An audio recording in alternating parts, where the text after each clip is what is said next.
salue tous dans le précieux nom de notre Seigneur et Sauveur Jésus-Christ et je bénis notre Dieu pour sa grâce qu'il nous fait de pouvoir encore partager en cette occasion sa parole. Je vais vous prier d'incliner la tête, bien-aimé, pour qu'on prie pour ce moment. Père des gloires, nous voulons encore te dire merci, toi qui ne veux pas que nous puissions rester dans l'ignorance. Voilà pourquoi tu te révèles à nous par ta parole, afin que nous puissions marcher conformément à ta volonté. Bénis ce moment et laisse que ta parole soit la réponse et la solution à tous nos problèmes, au nom puissant de Jésus-Christ. Amen. Voilà, bien-aimés, nous voulons commencer un enseignement qui va prendre 2 séances. Aujourd'hui, nous voulons voir donc la première partie et la prochaine fois, selon que le Seigneur le permettra, nous verrons la dernière partie. Alors, notre thème, nous l'articulons comme suit: les 4 grandes vérités à connaître. Les 4 grandes vérités à connaître. Comme vous le savez, bien-aimés, la Bible dit dans Osée 4, 6, « Mon peuple est détruit, mon peuple meurt parce qu'il lui manque la connaissance. » Donc, s'il y a un mal contre lequel nous devons vraiment lutter, c'est l'ignorance. Parce que quand nous ignorons certaines choses, nous sommes limités. La connaissance nous amène la liberté. Voilà pourquoi la Bible dit « Vous connaîtrez la vérité et la vérité vous rendra libre. » Celui qui sait exactement ce qu'il faut faire, c'est celui-là qui est réellement libre. Ouais. Et dans les contextes dans lesquels nous nous trouvons, c'est dans les contextes spirituels. Donc la vérité que nous prenons ici, c'est la pensée de Dieu, c'est la volonté de Dieu. Ce sont des choses inhérentes même à Dieu que nous professons à chaque fois. Alors, nous voulons épingler cette fois-ci, pendant ces 2 séances que nous aurons bien sûr, 4 grandes vérités qui sont vraiment indispensables et que quand nous les connaissons, nous les acceptons, nous les intériorisons, en tout cas, nous pouvons prétendre mener une vie paisible et pleine d'espérance. Quelles sont ces 4 vérités? La première vérité, c'est celle-ci. C'est que c'est Dieu qui a créé toutes choses. C'est une vérité fondamentale. C'est Dieu qui a créé toutes choses, y compris l'homme. Donc, Dieu a créé toutes choses et il a créé l'homme. Quand on accepte cette vérité, quand on se laisse convaincre par cette vérité telle que la parole de Dieu le déclare, ça nous facilite beaucoup de choses et ça nous simplifie la vie. Tout simplement parce que il y a tellement de théories autour de la création, il y a tellement de choses qui se disent autour de la création que quand on n'est pas ancré sur une vérité fondamentale concernant ces choses, on est perdu, on est perdu. Mais nous voulons nous croire en ce que la parole de Dieu dit.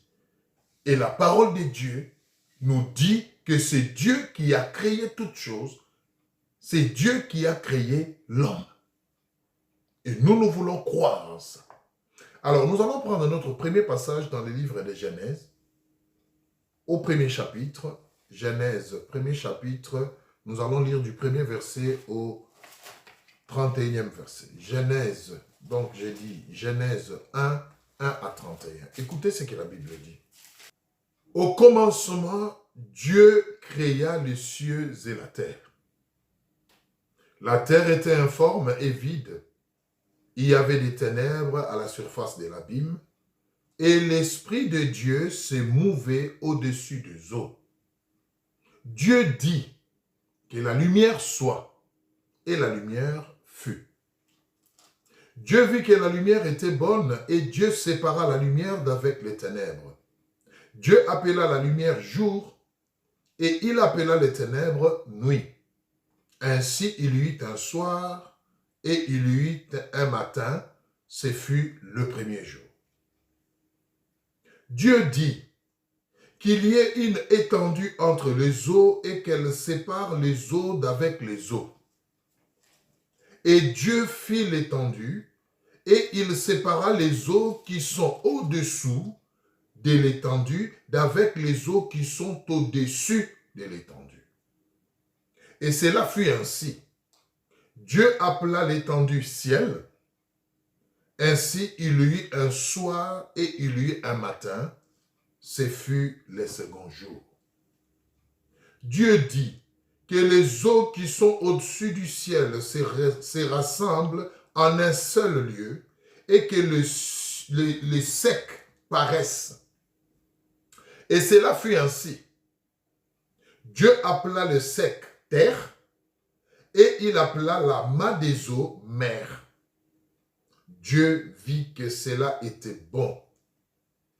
Puis Dieu dit que la terre produise de la verdure, de l'herbe portant de la sémence, des arbres fruitiers donnant du fruit selon leur espèce et ayant en eux leur semence sur la terre. Et cela fut ainsi. La terre produisit de la verdure, de l'herbe portant de la sémence selon son espèce, et des arbres donnant du fruit et ayant en eux leur semence selon leur espèce. Dieu vit que cela était bon. Ainsi il y eut un soir et il y eut un matin. Ce fut le troisième jour. Dieu dit qu'il y ait des luminaires dans l'étendue du ciel pour séparer les jours d'avec la nuit. Que ce soit des signes pour marquer les époques, les jours et les années, et qu'ils servent des luminaires dans l'étendue du ciel pour éclairer la terre. Et cela fut ainsi. Dieu fit les deux grands luminaires, le plus grand luminaire pour présider au jour et le plus petit luminaire pour présider la nuit. Il fit aussi les étoiles. Dieu les plaça dans l'étendue du ciel pour éclairer la terre, pour présider au jour et à la nuit, et pour séparer la lumière d'avec les ténèbres. Dieu vit que cela était bon. Ainsi, il y eut un soir et il y eut un matin. Ce fut le quatrième jour. Dieu dit que les eaux produisent en abondance des animaux vivants et que des oiseaux volent sur la terre vers l'étendue du ciel. Dieu créa les grands poissons et tous les animaux vivants qui se meuvent et que les eaux produisirent en abondance selon leur espèce. Il créa ainsi tout oiseau ailé selon son espèce. Dieu vit que cela était bon. Dieu les bénit en disant, soyez féconds, multipliez et remplissez les eaux des mers et que les oiseaux multiplient sur la terre. Ainsi il y eut un soir et il y eut un matin, ce fut le cinquième jour. Dieu dit que la terre produise des animaux vivants selon leur espèce, du bétail, des reptiles et des animaux terrestres selon leur espèce. Et cela fut ainsi.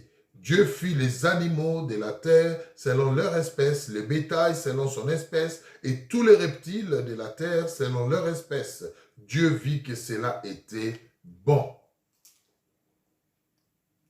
Puis Dieu dit, faisons l'homme à notre image, selon notre ressemblance, et qu'il domine sur les poissons de la mer, sur les oiseaux du ciel, sur les bétails, sur toute la terre, et sur tous les reptiles qui rampent sur toute la terre.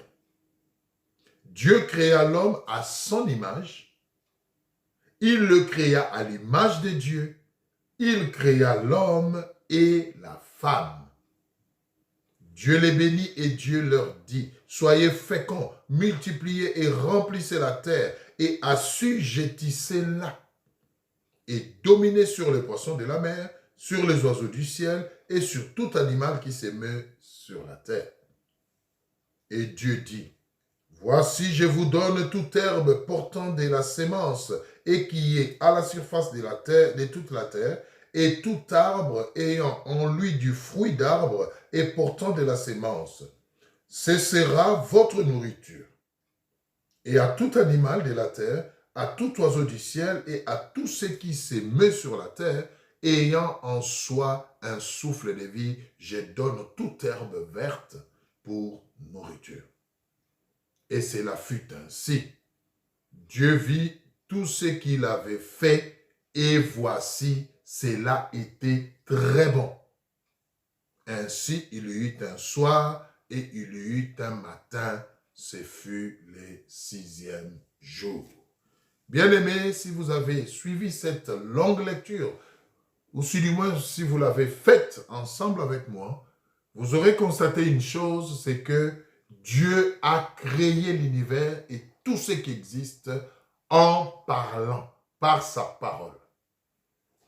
Et c'est ça les mystères même de la création.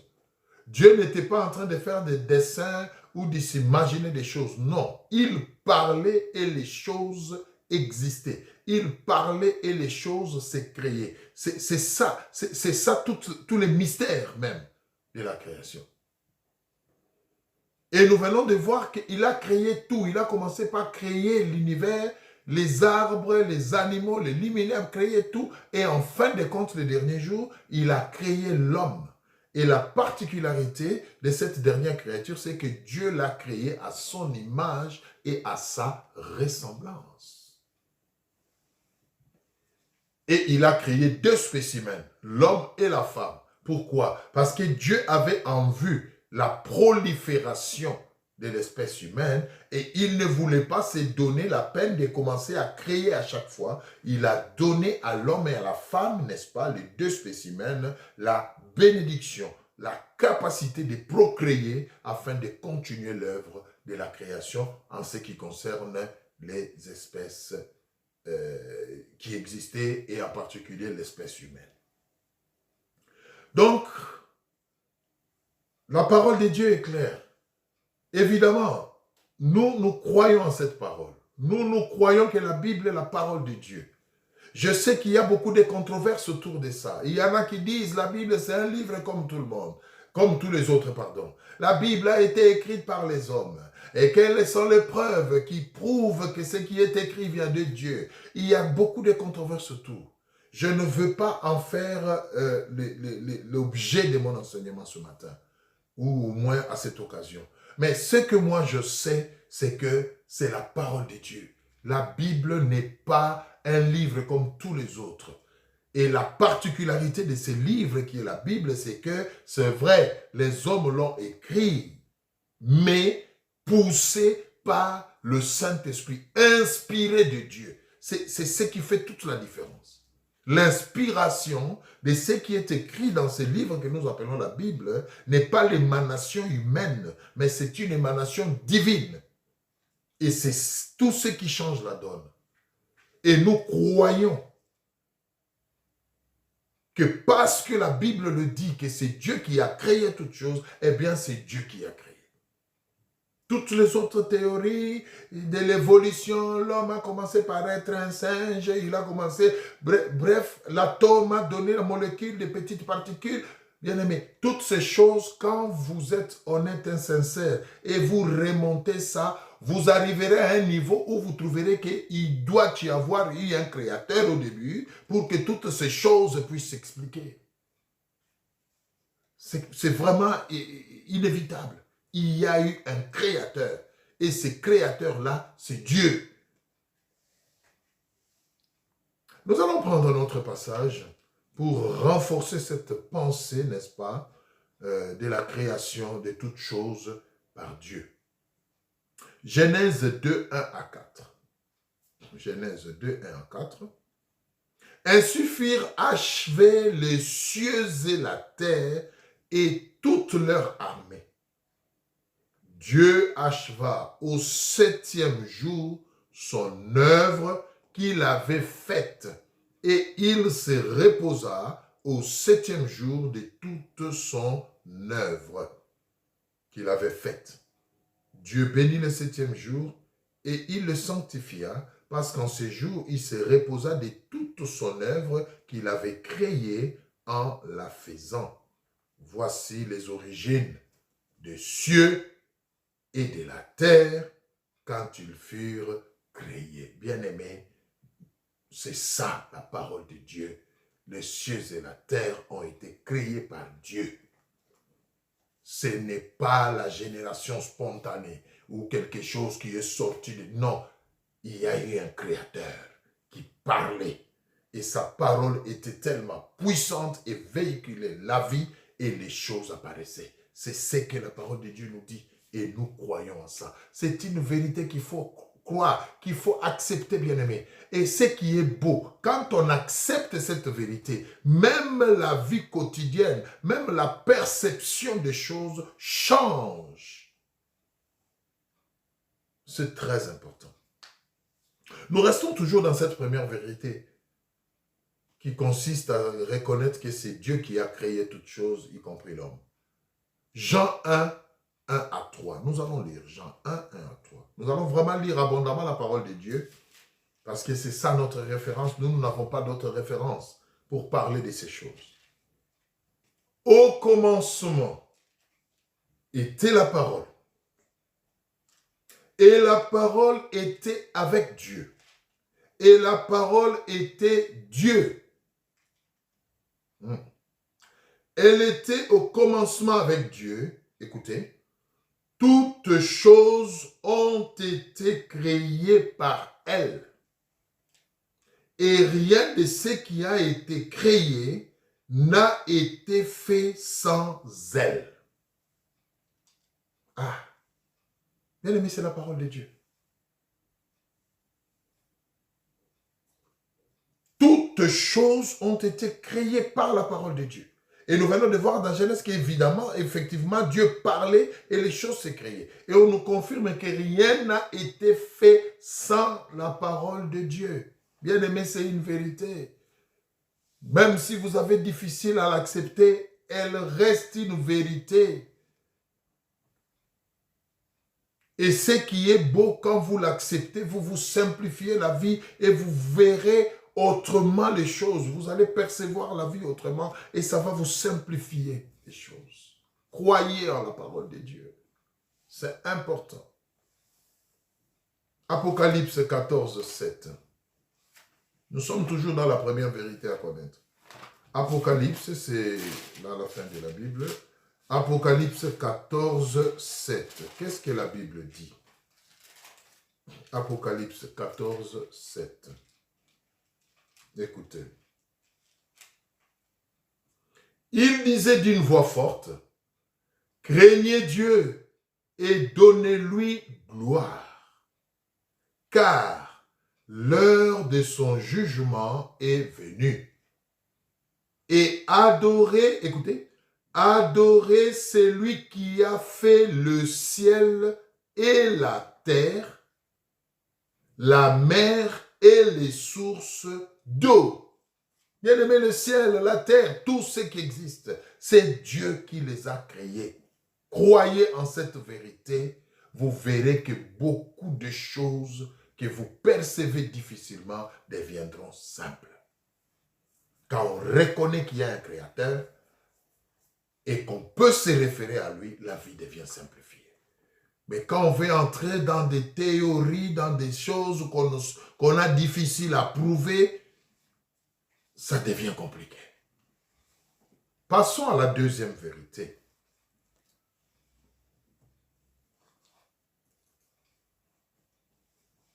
Nous avons donc vu ici, dans la première vérité, que c'est Dieu qui a créé les cieux et la terre, c'est Dieu qui a créé tout ce qui existe, c'est Dieu qui a créé ce qui est visible et même ce qui est invisible, c'est Dieu qui est le créateur de cet univers et de tout ce qui existe.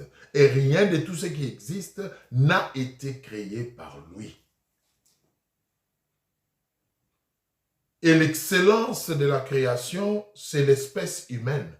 Pourquoi? Parce que dans cette espèce, dans cette créature en particulier, Dieu a mis quelque chose qu'il n'a pas mise dans d'autres créatures, c'est-à-dire sa ressemblance et son image. Et tout ce que Dieu a créé, bien-aimé, ce n'était pas parce qu'il a manqué à faire, mais c'était par rapport à un but, par rapport à un objectif qu'il poursuivait et qui était celui que l'homme devait lui ressembler, lui représenter et gérer les autres créatures pour son compte en communion parfaite avec lui. Dieu a créé toutes choses pour sa gloire, pour sa louange, pour son adoration. L'idée derrière était que l'homme et toutes les autres créatures puissent le glorifier et marcher ensemble avec lui, dépendre de lui, vivre par lui et pour lui, sous la supervision, bien sûr, de l'homme. Voilà pourquoi il a mis dans l'homme son image et sa ressemblance. Mais la deuxième vérité que nous voulons apprendre aujourd'hui, c'est que cet homme-là en qui Dieu a fait confiance, cet homme-là en qui Dieu a investi, cet homme-là en qui Dieu a donné la responsabilité de dominer, de contrôler pour son compte toutes les autres créatures, cet homme a désobéi.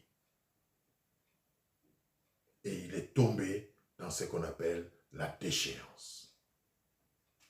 Cela nous amène à dire donc que la deuxième vérité qu'il faut connaître et accepter, c'est que l'homme a désobéi à Dieu et cela a engendré ce que nous appelons le mal, le péché. C'est très important. Dieu n'a pas créé le péché. Dieu a créé toutes choses et il a créé l'homme. Mais nous allons le voir tout à l'heure, il a donné des directives, des instructions à l'homme. Et l'homme a désobéi à Dieu et le fait que l'homme ait désobéi à Dieu a engendré ce que nous appelons le péché et le mal et dont nous sommes victimes jusqu'aujourd'hui. Du moins ceux qui n'ont pas encore, comme nous allons le voir plus tard, accepté la voie des sorties que le Seigneur a proposée pour le salut. Le péché continue encore à faire des victimes jusqu'aujourd'hui, mais ça date de la désobéissance. Aujourd'hui, facilement, les gens font passer Dieu à la barre. Pourquoi il y a autant de mal? Pourquoi il y a autant de souffrances? Pourquoi il y a ceci? Si vraiment Dieu existait, pourquoi il ne voit pas? Oui, bien aimé, vous ne pouvez pas remettre l'existence de Dieu en cause parce qu'il y a le péché, parce qu'il y a le mal. Non, parce qu'il y a la souffrance ou il y a des situations compliquées. Non, c'est le résultat de la désobéissance de l'homme. C'est le résultat de la désobéissance de l'homme. Si l'homme n'avait pas désobéi à Dieu, le monde ne serait pas en train de vivre ce qu'il est en train de vivre aujourd'hui. Le monde serait autre chose. Oui, nous allons lire cela. Prenons Genèse 2, 15 à 17. La Bible dit ceci. L'Éternel Dieu prit l'homme et le plaça dans le jardin d'Éden pour le cultiver et pour le garder.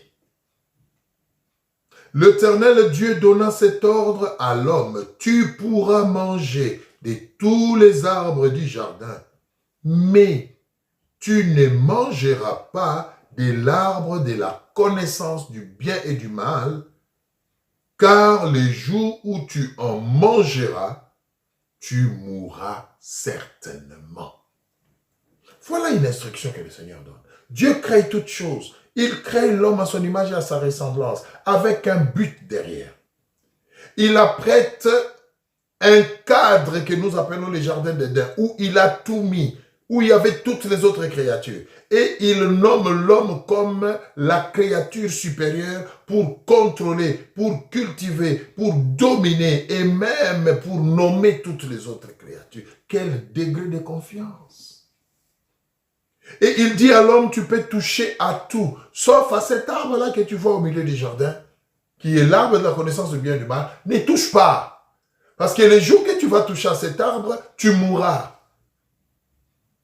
Dieu ne parlait pas nécessairement de la mort physique ici.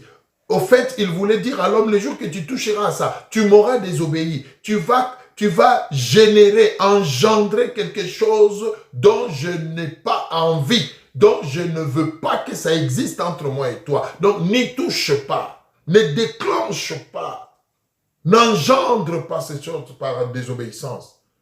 Je te donne tout est à toi, tout est à ta disposition. Seulement cet arbre-là ne touche pas. Bien-aimé, quelle bonté! L'homme avait droit à tout. Une seule chose qu'il ne devait pas toucher, c'était l'arbre de la connaissance du bien et du mal. Et Dieu savait pourquoi il avait interdit cela. Nous continuons la lecture. Genèse 3, 1 à 13. Non, nous restons d'abord dans Genèse 2, 15, 17. Nous venons de lire. Prenons maintenant les versets 25. Nous prenons juste des portions qui cadrent avec ce que nous voulons dire. Genèse 2, prenons maintenant 25, le verset 25. Écoutez ce que la Bible dit. L'homme et sa femme étaient tous deux nus et ils n'en avaient point honte. Alléluia. L'homme et la femme, c'est un détail important. L'homme et la femme, Dieu les place dans les jardins, supervisez, vivez, contrôlez, dominez, multipliez, mais ne touchez pas à cet arbre qui est au niveau du milieu du jardin, parce que les jours que vous toucherez à cet arbre, vous mourrez. En d'autres termes, vous serez séparés de moi. Pourquoi? Parce que vous prendrez connaissance de ce qui est bien et de ce qui est mal. Or, moi, je veux que vous restiez dans les biens. Tant que vous resterez dans les biens, tout ira bien et vous garderez la communion avec moi. Donc, ne touchez pas à cet arbre. Et la preuve nous est donnée, verset 25, l'homme et sa femme étaient nus, tout nus, tout nus. C'est d'ailleurs de là que vient l'expression tenue d'Adam. Donc la nudité, ils étaient nus. Mais j'aime, on dit, ils n'en avaient point honte. Mais quand on ne connaît pas le bien et le mal, on est dans le bien et on ne se gêne pas. La vie est simple, on la vit tout simplement, on est dans la joie, on est dans la communion parfaite avec le Maître et les choses marchent. C'est la connaissance du bien et du mal qui est venue tout gâcher. Et Dieu n'était pas bête en disant à l'homme, n'y touche pas. Laisse les choses telles que je les ai placées, reste dans l'obéissance et tout ira bien. Le verset, et prenons maintenant Genèse 3, 1 à 13. Genèse 3, nous sommes toujours dans Genèse. Genèse 3, 1 à 13. Mais écoutez ce qui s'est passé. Et nous verrons tous ensemble que l'homme n'était pas obligé de désobéir. Non, pas du tout. Genèse 3, 1 à 13. Le serpent était le plus rusé de tous les animaux des champs que l'Éternel Dieu avait créés. Il dit à la femme, Dieu a-t-il réellement dit, vous ne mangerez pas de tous les arbres du jardin? La femme répondit au serpent, nous mangeons du fruit des arbres du jardin. Mais quant au fruit de l'arbre qui est au milieu du jardin, Dieu a dit, vous n'en mangerez point et vous n'y toucherez point de peur que vous ne mouriez. Ouais. Le diable passe par le serpent qui était l'animal le plus rusé pour essayer de pousser l'homme à désobéir à Dieu. Et le diable savait que l'homme, en désobéissant à Dieu, cela allait créer une rupture. Cela allait briser la communion avec Dieu. L'homme allait être livré à lui-même et lui, en ce moment-là, allait en profiter pour usurper la domination et l'autorité que l'homme avait sur les autres créatures. Donc le diable était vraiment rusé et c'était un plan, un coup monté. Mais regardez comment il vient de manière sournoise vers la femme. Est-ce que Dieu a-t-il réellement dit? Bien-aimé, écoutez. Quand on commence à se poser de telles questions, réellement, sachez qu'il y a anguille sous roche.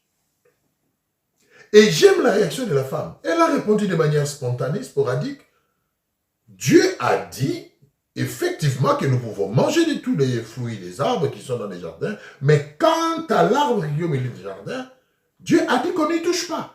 Et la femme rappelle même au serpent, il a dit, les jours que nous allons toucher à ça, nous allons mourir. Donc, elle était consciente de cet interdit. Elle savait en avance la conséquence qui allait résulter de la désobéissance à cet interdit. Ouais. Mais l'ennemi vient. Est-ce que réellement? Et ça, ce sont des questions qu'on se pose souvent et qui créent des controverses aujourd'hui, des polémiques sur l'existence de Dieu. Est-ce que vraiment Dieu existe? Vous savez, bien aimé, il faut éviter tout celui qui vient avec vous avec des questions du genre, est-ce que vraiment, est-ce que, bien aimé, évitez ces choses-là. Croyez en ce que la parole de Dieu dit, ça va vous simplifier la vie. Restez-y, accrochez-vous, appliquez la parole de Dieu, la vie deviendra simple. Nous la compliquons, nous la rendons complexe parce que nous voulons aller au-delà de ce qui est dit, nous voulons aller au-delà de ce qui est écrit, nous voulons écouter la voix du serpent alors que le serpent a un objectif. Et cet objectif, c'est de nous amener dans la désobéissance parce qu'il sait qu'une fois dans la désobéissance, il y aura rupture de communion avec Dieu et il pourra en disposer, lui, comme il veut.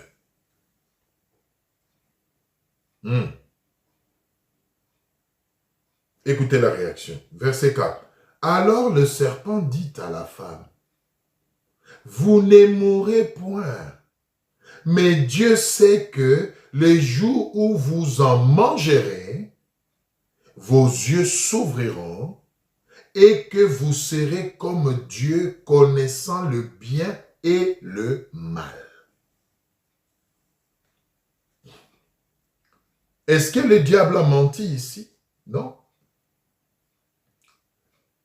Mais Dieu sait pourquoi il n'a pas voulu que l'homme et sa femme puissent accéder à cet arbre. Parce qu'il ne voulait pas justement qu'ils prennent conscience ou connaissance du bien et du mal. Parce que de par la nature humaine qu'ils avaient, cela allait perturber leur communion, allait perturber même leur perception de Dieu. Bien aimé, tout ce que la parole de Dieu nous interdit de faire, tout ce que Dieu nous dit de ne pas faire, il sait pourquoi. C'est pour notre bien. C'est pour notre bien. C'est pour nous préserver, c'est pour nous épargner. Dieu a voulu épargner Adam et Ève. Il a voulu épargner ces couples de la connaissance du bien et du mal. Pourquoi? Parce que ça allait le perturber. Il a voulu qu'ils restent dans le bien, parce que dans le bien, ils avaient la paix. Dans le bien, ils vivaient calmement. La vie était simple. Dieu n'a pas voulu qu'ils se perturbent en créant autre chose par la désobéissance. Et le diable le sait. Il fait croire à la femme, c'est faux. Dieu. Alors le serpent dit à la femme, vous ne mourrez point. Mais Dieu sait que le jour où vous en mangerez, vos yeux s'ouvriront. Et que vous serez comme Dieu. Regardez la séduction. Vos yeux s'ouvriront et vous serez comme Dieu. Oh, je m'arrête là et posons-nous une question. Nous avons lu dans la création, dans Genèse. Qu'est-ce que la Bible nous a dit? Dieu a dit, faisons l'homme à notre image et à notre ressemblance. Mais le diable veut faire croire à la femme ici que si vous mangez cet arbre-là, vos yeux vont s'ouvrir et vous serez comme Dieu. Mais c'est faux, parce qu'ils étaient déjà comme Dieu depuis la création. Oh, que Dieu nous aide à comprendre. Bien-aimés, ne cédez pas aux mensonges du monde. Ne cédez pas aux mensonges du malin. Faites ceci, alors vous deviendrez. Non, bien-aimés, vous ne deviendrez pas autre chose que ce que vous êtes déjà. Et ce que vous êtes déjà, c'est que vous êtes comme Dieu.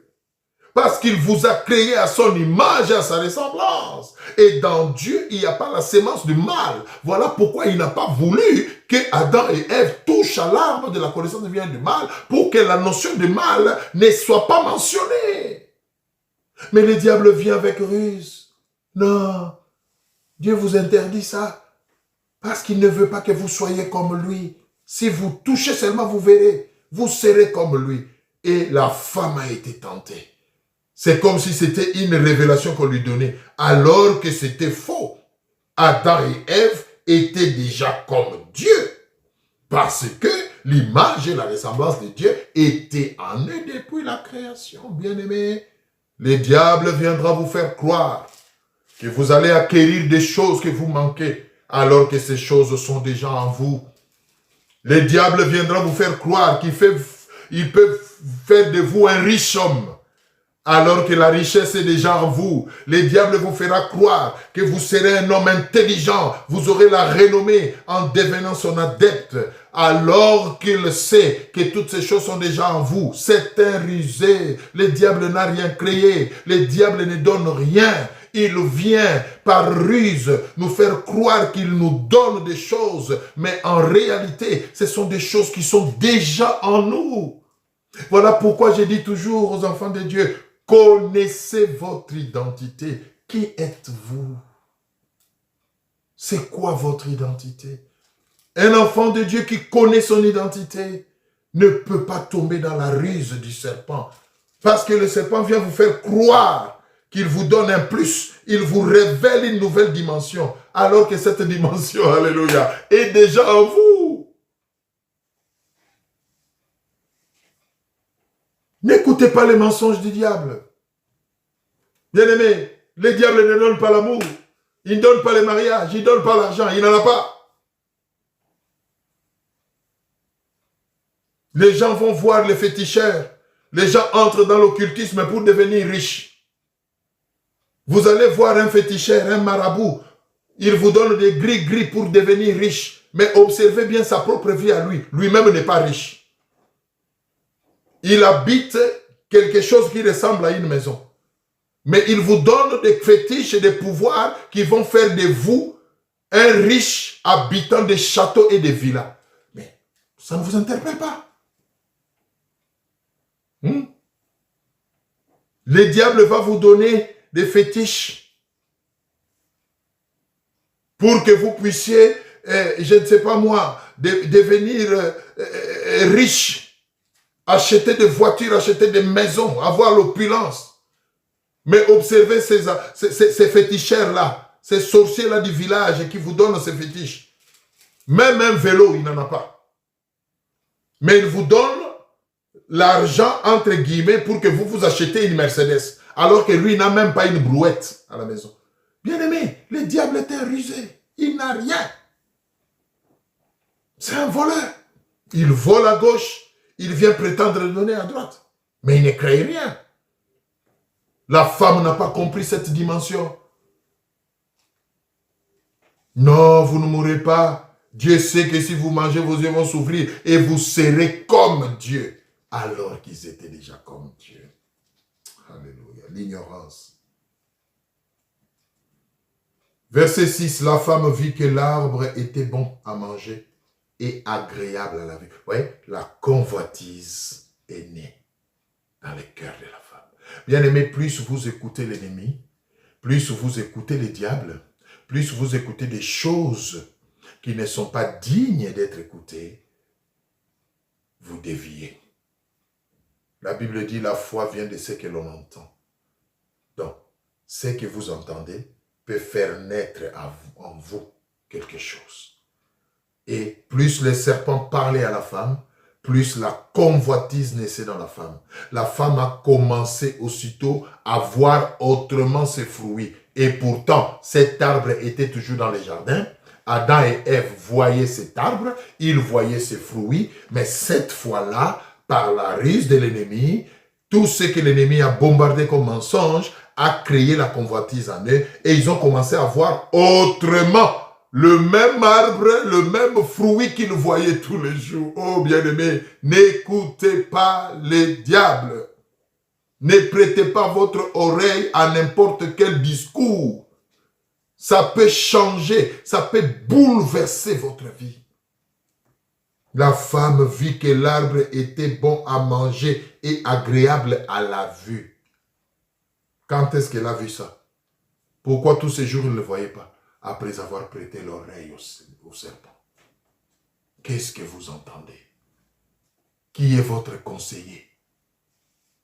Aujourd'hui, vous vous retrouvez détruit dans la vie, dans une galère sans fin, parce que vous avez prêté oreille à n'importe quoi. N'écoutez pas n'importe quoi, n'écoutez pas n'importe qui. Sélectionnez ce que vous laissez entrer dans vos oreilles. Ça peut changer les choses dans votre vie. La femme vit que l'arbre était bon à manger et agréable à la vue et qu'il était précieux pour ouvrir l'intelligence. Alléluia. Elle prit de son fruit et en mangea. Elle en donna aussi à son mari qui était auprès d'elle. Et il en mangea. Les yeux de l'un et de l'autre s'ouvrirent. Ils connurent qu'ils étaient nus. Ah! Ils connurent qu'ils étaient nus. Écoutez, et ayant cousu des feuilles de figuier, ils s'enfirent des ceintures. Bien-aimés, quand vous écoutez l'ennemi, quand vous écoutez les mensonges et la ruse du diable, ça bouleverse votre vie.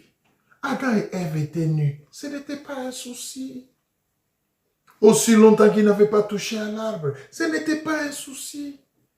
Ils menaient leur vie calmement. Ils passaient dans les jardins. Ils voyaient l'arbre de la connaissance du bien et du mal. Ils se souvenaient, tant qu'ils étaient dans l'obéissance, à l'interdit que Dieu a donné. Ça ne leur faisait ni chaud ni froid. Ils mangeaient d'autres fruits. Ils menaient leur vie paisiblement. Mais depuis le moment où ils ont prêté oreille à l'ennemi, ils ont commencé à voir les choses autrement. C'est ce qui arrive à beaucoup aujourd'hui. Vous étiez fidèle à votre femme. Vous meniez une vie paisible, un bon papa pour vos enfants, un pasteur sérieux qui suit les brebis de Dieu. Mais depuis que vous avez commencé à écouter d'autres sources, d'autres voix en dehors de la parole de Dieu, en dehors des instructions de Dieu, regardez ce que vous êtes devenu. Un impudique hors cadre, un adultère sans précédent. À cause d'entendre n'importe quoi. Regardez ce que vous êtes devenu. La femme a vu le fruit autrement. Elle a mangé. Et ce qui est ridicule, l'homme qui était là à côté.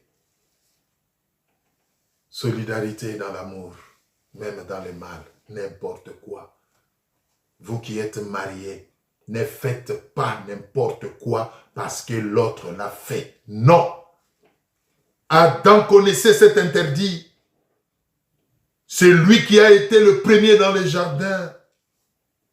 C'est lui qui était censé ramener Ève à l'ordre pour lui dire « Arrête ça, Ève. J'ai vu cet arbre avant toi. Ne le touche pas, n'écoute pas le serpent. » Mais au nom de l'amour, entre guillemets, Adam, comme une brebis qu'on mène à la boucherie, à sa propre perte, la Bible dit, il a pris le fruit, il l'a mangé, au nom de l'amour. Bien-aimé, la désobéissance à Dieu nous tue. Lisez la suite de l'histoire, vous verrez qu'Adam et Ève n'étaient pas morts physiquement. La mort que cachait cet arbre, c'était quoi? Ce n'était pas la mort physique, nécessairement, mais c'était la rupture de la communion avec Dieu. C'était la rupture de la paix, cette vie paisible, calme et aisée qu'ils étaient en train de mener dans les jardins avec Dieu. Tout a changé à partir de ce moment-là. Adam se retourne après avoir mangé des fruits, regarde Adam dit, tiens, et regarde Ève dit, mais tiens, c'est quoi ça? Tu as toujours été comme ça. Elle aussi regarde, mais toi-même tu ne te vois pas. Toi aussi tu as toujours, mais c'est quoi ça là? Non. Allez, couvre-toi vite. Vous savez, le péché, c'est terrible. Les choses dans lesquelles vous étiez à l'aise, innocent, vous commencez à vous reprocher. Et ils sont allés vite faire des caches-sexes parce qu'ils ont découvert qu'ils étaient nus. N'écoutez pas n'importe quoi. N'écoutez pas les choses qui vous ouvrent les yeux vers le mal. Nous continuons notre lecture. Le verset 8. Alors ils entendirent la voix de l'Éternel Dieu qui parcourait les jardins vers le soir. Et l'homme et sa femme se cachèrent loin de la face de l'Éternel, au milieu des arbres du jardin. Bien-aimés, les péchés, la désobéissance nous fait fuir la présence de Dieu. La désobéissance nous rend indignes de tenir dans la présence de Dieu.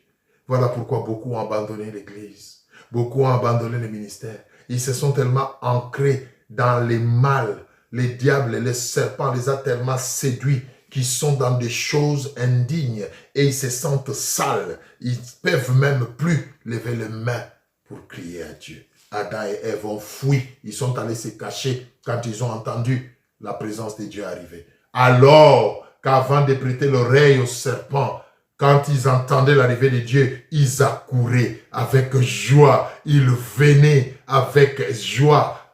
Mais maintenant, à cause de la désobéissance, ils ont commencé à fuir la présence de Dieu. Mais l'Éternel Dieu appela l'homme et lui dit, « Où es-tu » Il répondit, « J'ai entendu ta voix dans les jardins et j'ai eu peur parce que je suis nu et je me suis caché. » Et l'Éternel Dieu dit, « Qui t'a appris que tu es nu? Est-ce que tu as mangé de l'arbre dont je t'avais défendu de manger? » L'homme répondit, « La femme que tu as mise auprès de moi, là, m'en a donné et j'ai mangé. » Et l'Éternel Dieu dit à la femme, « Pourquoi as-tu fait cela? Je t'ai mis à côté d'Adam pour être une aide, pas pour être une occasion de chute. » La femme répondit, « Le serpent m'a séduit et j'en ai mangé. » Bien-aimés, voilà la triste histoire de nos premiers parents, nos très chers ancêtres, Adam et Ève, qui ont cédé à la séduction de l'ennemi par le serpent et qui ont désobéi à Dieu. Et cela a généré la peur, le péché. Et ce péché s'est étendu aujourd'hui à toute l'espèce humaine. Parce que nous venons d'eux. C'était eux les spécimens de la race humaine, de l'espèce humaine. Et à cause de cette désobéissance, tout ce qui a suivi comme génération était dans ce péché. Où es-tu? Je me suis caché quand j'ai entendu tes pas. Depuis quand tu commences à te cacher? Qui t'a dit que tu étais nu? Dieu était étonné. Mais Adam, tu as toujours été nu pendant tout ce temps. Et tu ne te cachais pas. Tu n'avais jamais peur de moi. Maintenant, tu te gênes. Oui, bien-aimé, le péché nous rend indignes. Hein? Nous nous gênons de rester dans la présence de Dieu. Voilà pourquoi la Bible dit, les méchants ne résistent pas dans l'assemblée des saints. Tu es mal à l'aise. Toi, quand les gens adorent, tu dis, mais arrêtez ces bruits. C'est quoi ça? Les choses de Dieu commencent à te faire peur, à te fourmiller, à te déranger, parce que tu es tombé dans le péché. Le péché nous fait fuir la présence de Dieu. Le péché engendre la peur en nous. La désobéissance. Voilà la deuxième grande vérité qu'il faut savoir. C'est que l'homme a désobéi à Dieu et sa désobéissance a engendré le péché. Et ce péché s'est étendu sur toute l'espèce humaine. Et l'espèce humaine a été déchue, séparée de Dieu. La communion a été brisée. Il n'y avait plus cette aisance dans la présence de Dieu, n'est-ce pas? Dieu a tourné le dos à l'homme parce que l'homme a péché contre l'instruction qu'il lui a donnée. Et la mort est entrée. Voilà l'origine de la mort. La désobéissance. La désobéissance. Nous sommes toujours dans Genèse 3, nous allons prendre rapidement le verset 23. Le verset 23, qu'est-ce que la Bible dit? Genèse 3, verset 23. Et l'Éternel Dieu les chassa du jardin d'Éden pour qu'ils cultivent la terre d'où il était pris. Dieu les a chassés. Et c'était ça la déchéance. La communion était brisée. L'homme est devenu errant, séparé de son Créateur, voué à l'échec, à la merci du diable. Et c'était justement ça la mission du diable. Et le diable a réussi son coup. Parce qu'en fait, il voulait séparer Dieu, séparer l'homme de son Créateur, de manière à ce que lui puisse récupérer la situation. Voilà pourquoi aujourd'hui, le diable a récupéré la situation. Pour tous ceux qui sont dans l'ignorance, le diable a récupéré la situation. Parce que l'homme, par sa désobéissance, c'est comme s'il a vendu son autorité au diable. Et cela a fait qu'au lieu de dominer comme avant, maintenant l'homme est dominé. L'homme ne domine plus, il est dominé au lieu de dominer. L'homme a peur, l'homme a crainte. L'homme est inquiet à cause de la désobéissance. Ça vient de là, bien-aimé. Donc ne jugez pas Dieu. Pourquoi tant de malheurs sur la terre? Pourquoi toutes ces guerres si vraiment Dieu existait? Bien-aimé, attention, attention. Vous qui remettez en cause l'existence de Dieu, attention. Il est Dieu parce qu'il est Dieu. Mais vous, vous êtes homme parce que lui est Dieu et qu'il a décidé un jour de vous créer. Attention. Humiliez-vous, revenez à Dieu. Au lieu de vous consoler par de faux raisonnements. Si vraiment il était le Dieu d'amour, où est cet amour avec tous ces affamés dans le monde et toutes ces guerres? Ce n'est pas Dieu qui crée des guerres. Ce n'est pas Dieu qui crée toutes ces choses. La désobéissance de l'homme. Si Adam et Ève étaient restés dans l'obéissance, toutes ces choses ne seraient pas arrivées. Ne seraient pas arrivées. Et l'espèce humaine a été sacrifiée, abandonnée à son propre sort, à la merci des puissances des ténèbres. Le diable a jubilé, a dit, ça y est, j'ai reçu mon coup, j'ai réussi mon coup. J'ai vraiment remporté la victoire. Et cela a fait que nous sommes tous condamnés par le péché.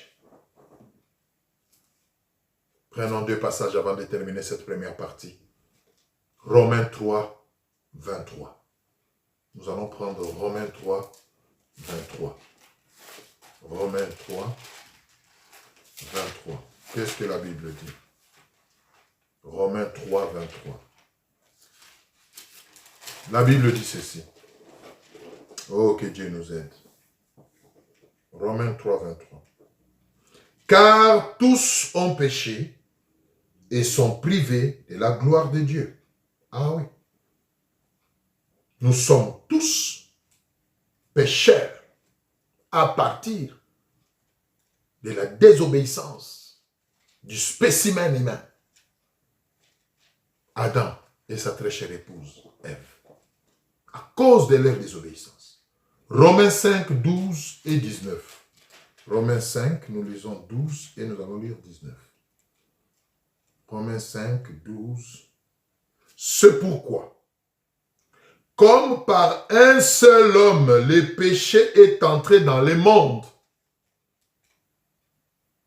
et par le péché, la mort, et qu'ainsi la mort s'est étendue sur tous les hommes, parce que tous ont péché.